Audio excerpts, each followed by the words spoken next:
Hello everyone, कैसे हैं आप सब। मैं आशा करता हूं आप सभी हमेशा की तरह बढ़िया होंगे और मजे में होंगे। मैं गुमनाम सर और एक बार फिर से आप सभी का बहुत बहुत स्वागत है आपके अपने चैनल गुमनाम केमिस्ट्री शायर में। देखो, मैं बिल्कुल भी कोई बकवास नहीं करने वाला, सीधे पॉइंट पर आता हूं। अगर आप चाहते हो केमिस्ट्री को सीखना तो मैं आपके लिए एक बेहतर तरीका लेकर आया हूं। सिर्फ 7 मिनट 1 बाय 1 सारे टॉपिक फिनिश। मैं 7 मिनट के अंदर आपको A to Z केमिस्ट्री के सारे टॉपिक सिखाने वाला हूं। क्लास 9, 10, 11, 12 सबके स्टेप बाय स्टेप। तो आज ये क्लास 9th का पहला चैप्टर है हमारे आसपास के पदार्थ, और इसमें हम 7 मिनट में क्या सीखने वाले हैं? पदार्थ का वर्गीकरण। तो बेटा, क्या कक्षा 9th वालों आप सभी सीखने के लिए तैयार हो 7 मिनट के अंदर? और पता है सबसे मजेदार चीज क्या है? सबसे मजेदार चीज यह है कि हफ्ते में सिर्फ संडे वाले दिन ठीक सुबह 9 बजे आपके लिए एक वीडियो आएगा 7 मिनट का, और इस तरीके से महीने में आपके सिर्फ 4 वीडियो आएंगे। और इन 4 वीडियो में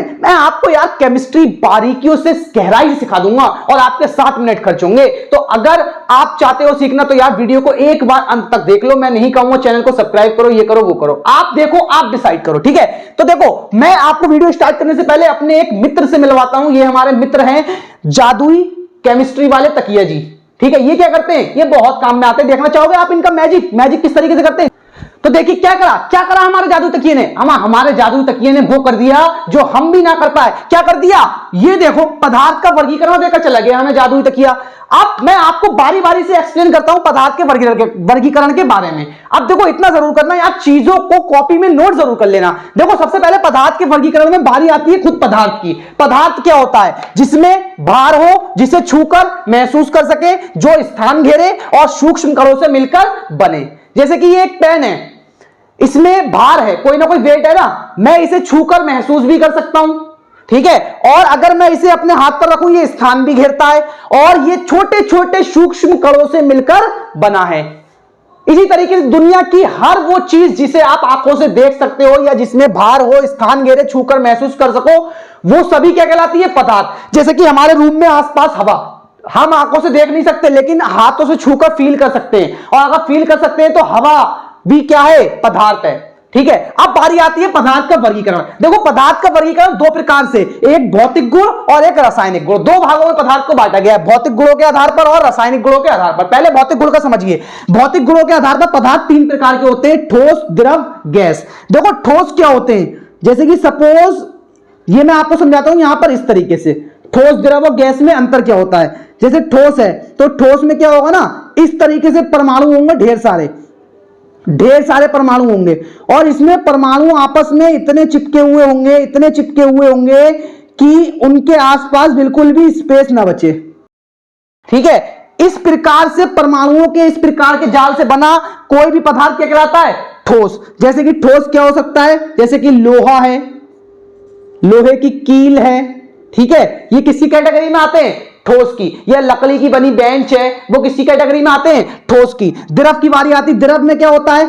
द्रव में थोड़े थोड़ी दूरी पर परमाणु होंगे, इस तरीके से थोड़ी थोड़ी दूरी पर होंगे, कहीं नजदीक कहीं दूर, कहीं नजदीक कहीं दूर। तो द्रव में परमाणुओं की संख्या कैसी होगी? कम होगी, क्योंकि इसमें अंतरा आणविक बल जो होते हैं वो ठोस की तुलना में कम होते हैं। इसके बारे में हम डिटेल में भौतिक गुणों का अध्ययन अगले चैप्टर, अगले टॉपिक में पढ़ेंगे इसके, तब वहां पर और समझ में आएगा। हम इन तीनों का गुणों के तुलना भी करेंगे, ठीक है। और गैस में जो होते हैं, गैस के परमाणु और अधिक दूर दूर होते हैं, इस तरीके से।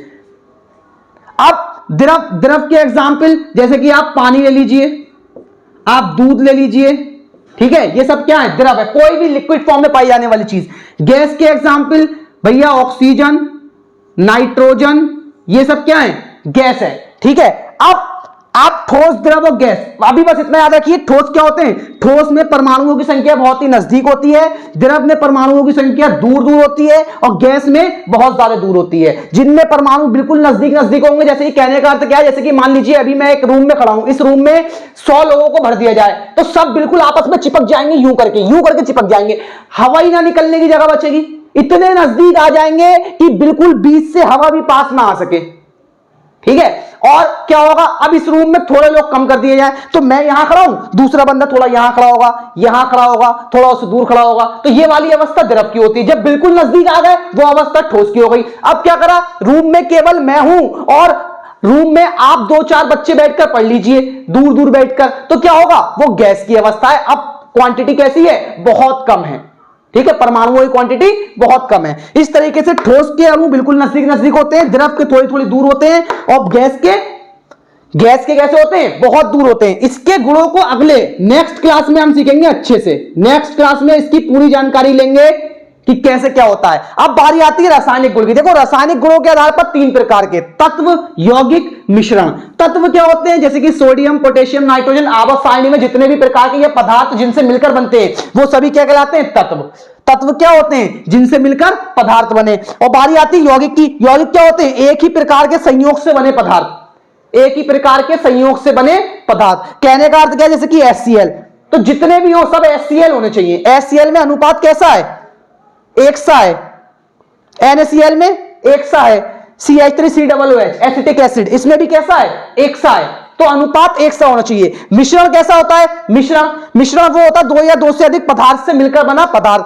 अब यौगिक की कैटेगरी पता कौन कौन से आते हैं। यौगिक 2 प्रकार के होते हैं, या तो ऑर्गेनिक और इनऑर्गेनिक। भाई कार्बनिक या अकार्बनिक। ऑर्गेनिक क्या होते हैं, ऑर्गेनिक जीवों में पाए जाते हैं, यानी कि सजीवों में। और इनऑर्गेनिक क्या होते हैं, निर्जीवों में पाए जाते हैं। तो दुनिया का हर वो पदार्थ जो सजीवों में पाया जाता है वो ऑर्गेनिक की कैटेगरी में, और जो निर्जीवों में पाए जाते हैं वो इनऑर्गेनिक की कैटेगरी में आते हैं। ठीक है, तो ये बेटा आपका पदार्थ का वर्गीकरण है, और सिर्फ 7 मिनट का वीडियो सिखाना है, इसीलिए 7 मिनट में मैं आपको इतना ही सिखा सकता हूं आज पदार्थ के वर्गीकरण के बारे में। अभी जो अधूरी बातें हैं वो इसको लेकर हैं, इसको लेकर, और इसके ऊपर मैं नेक्स्ट वीडियो में आपके ये सारे डाउट्स खत्म कर दूंगा कि ठोस, द्रव, गैस क्या होते हैं, इनके गुण कैसे कैसे होते हैं, सब चीज। अभी के लिए बस आप इतना जान लीजिए, और अगर समझ में आया है तो यार वीडियो को लाइक करिए और साथियों के साथ शेयर करिए, जिससे वो भी यहां आकर केमिस्ट्री को रटना और पढ़ना बंद कर सीखना शुरू कर सके।